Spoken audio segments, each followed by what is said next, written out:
धन्यवाद पूरी जी आपका। आज हम अजय पाल जी के महल में आ रखे हैं। बहुत अच्छा लगा यहाँ आके। तो सबसे पहले जो हमने जो चीज देखी थी कि यहाँ पे पंवार वंश के 37वें राजा अजय पाल जी का गढ़ माना जाता है। इससे पहले हमारे यहाँ पे कत्यूरी राजा थे। इससे पहले जैसे आप लोगों ने सुना होगा कि भानु प्रताप अंतिम राजा थे, कत्यूरी राजा थे।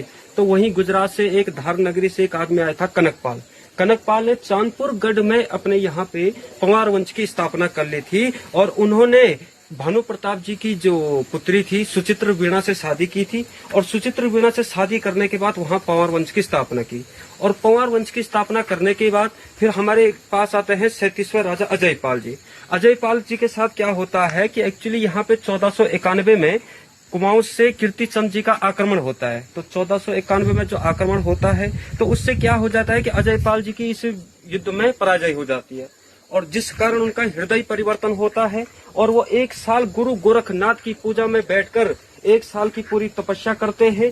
और माना जाता है कि एक दिन अजय पाल जी के सपनों में भगवान शिव आए और भगवान शिव ने उनको अपने कंधों पे उठाया और बोला कि जहां जहां आपकी नजर पड़ती है, जहां जहां आपकी नजर पड़ रही है वो गढ़ आप विजित कर लोगे।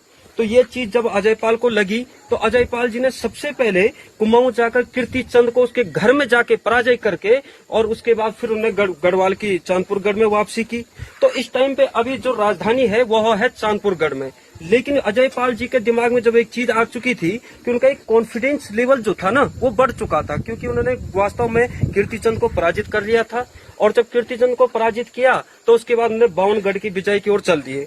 तो जब वहां से चांदपुर गढ़ से आए तो उन्होंने क्या किया कि 52 गढ़ों को विजिट करने के लिए अनेक गढ़ों से वो वहां से जैसे कंडारा गढ़ आई। कंडारा गढ़ में रुद्रप्रयाग में जैसे नरवीर सिंह जी थे तो उन्होंने पहले उनकी डर से आत्महत्या कर ली। कई राजाओं ने अपनी गद्दियां वैसी छोड़ दी। फिर उसके बाद 1512 में अजय पाल जी 52 गढ़ों में से देवलगढ़ में इन्होंने अपनी राजधानी परिवर्तन की। और जब यहाँ पे राजधानी परिवर्तन किया तो राजधानी परिवर्तन यहाँ करने का जो मुख्य कारण है, यह देवलगढ़ जो है ना समुद्र तल से पूरा 2000 फीट की ऊंचाई पर है। और सबसे बड़ी बात इसमें यह है कि यहाँ पे जो हाइट है तो यहाँ पे जो चारों तरफ से जब सेना का आक्रमण होता था तो यहाँ पे हमें अटैक करने के लिए बहुत अच्छा था, क्योंकि आप उस समय की बार देखें तो उस समय हमारे पास किसी भी प्रकार के हथियार नहीं होते थे।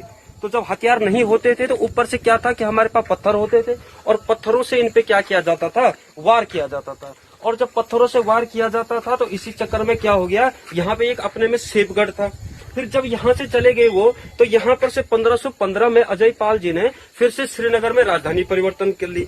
माना जाता है कि उन्होंने 52 गढ़ को पराजित किया, लेकिन एक गढ़ इनके सामने जो था, जो सबसे बड़ा मुश्किल वाला गढ़ था, वो था उपूगढ़ था। उपूगढ़ में इस टाइम पे कप्पू चौहान जी है और कप्पू चौहान जी एक ऐसे बहादुर वो थे कि उन्होंने मतलब शासक थे। उन्होंने कहा कि हम इस युद्ध में भैया हम अजय पाल के सामने धराशायी नहीं होंगे, हम अपने हाथ खड़े नहीं करेंगे, हमें अजय पाल के साथ युद्ध करना है। तो जब यह संदेश जब अजय पाल तक पहुंचता है तो जब अजय पाल तक यह संदेश पहुंचता है तो इस समय अजय पाल के पास लगभग 1.5 लाख सेना पूरी हो चुकी है। और 1.5 लाख सेना जब पूरी हो चुकी है तो इसी समय क्या होता है कि अजय पाल ने अपना रथ मोड़ा और कप्पू चौहान को पराजय करने के लिए निकल गए। लेकिन कप्पू चौहान के पास सेना कुल कितनी है, समस्या है कप्पू चौहान के पास 100-200 कप्पू चौहान के पास। लेकिन जो मुख्य चीजें थी कि उन्होंने क्या किया, वहां से यमुना घाटी का पुल तोड़ दिया। और यमुना घाटी का जब पुल तोड़ा, जैसे ही वहां पे सेना आई, अजय पाल की सेना आई, तो आधी सेना तो वैसे ही बह गई थी। और जब आधी सेना वही बह गई फिर उसके बाद क्या होता है, अजय पाल और कप्पू चौहान का युद्ध होता है। लेकिन दोस्तों यह युद्ध तो अजय पाल ने पहले से भी किए थे, लेकिन उपूगढ़ इसलिए चर्चित माना जाता है क्योंकि उस युद्ध में कप्पू चौहान की तरफ से जो सेना का नेतृत्व कर रहे थे कौन, देवू, उनका सेनापति जो वो था नेतृत्व कर रहा था। कप्पू चौहान उस युद्ध के पूरा प्रतिभाग कर रहे थे। लेकिन जो मुख्य चीजें आई कि वहां से जो रानियां थी ना, तो रानियों ने क्या कर दिया कि अजय पाल देवू को एक बात बता दी कि देवू, यदि इस युद्ध में कप्पू चौहान पराजय हुए तो हम अपने इस युद्ध के बाद क्या करेंगे, यदि कप्पू चौहान पराजय होते हैं तो हम सभी लोग क्या कर देंगे, आत्मदाह कर देंगे। और जब आत्मदाह करने की बात हुई तो उपूगढ़ का युद्ध होता है। और दोस्तों जिस उपूगढ़ का युद्ध होता है तो क्या होता है उसमें कि अजय पाल ने कप्पू चौहान के बीच में जो युद्ध होता है उसमें कप्पू चौहान विजित हो जाता है, ठीक है। और कप्पू चौहान जब विजित होते हैं तो कप्पू चौहान के विजित होते ही जब वहां पे पता चलता है कि भैया कप्पू चौहान विजित हो गए, लेकिन उसी बीच में जब युद्ध हो रहा था तो देवों ने क्या कर दिया कि कप्पू चौहान को देखा नहीं, और जब देखा नहीं तो उन्होंने क्या कर दिया, वहां जाके रानियों को बता दिया कि भैया कप्पू चौहान तो इस युद्ध में मर चुके हैं। और जब ये युद्ध का पता चला तो रानियों ने क्या कर दिया, आत्मदाह कर दिया, आग में खुद को जला दिया। और उसके बाद जब कप्पू चौहान विजित होके अजय पाल को पराजित करके उप्पूगढ़ को विजित करके कप्पू चौहान जब अपने गढ़ की ओर लौटते हैं तो जब वो देखते हैं कि पूरा महल उनका ध्वस्त हो चुका है, पूरा आगे आग चारों तरफ है, तो उससे क्या हो जाता है, कप्पू चौहान को एक चीज हो जाता है कि वो बिल्कुल धराशायी हो जाता है, टेंशन में चले जाता है, धराशायी हो जाता है। तो अपने घुटने टेकते हैं और बोलते हैं कि मैं अजय पाल को सामने झुकूंगा नहीं, अपने घुटने टेके। लेकिन एक बात बोली कि भैया मैं अजय पाल के सामने झुकूंगा नहीं, अजय पाल मुझे परम मार दे,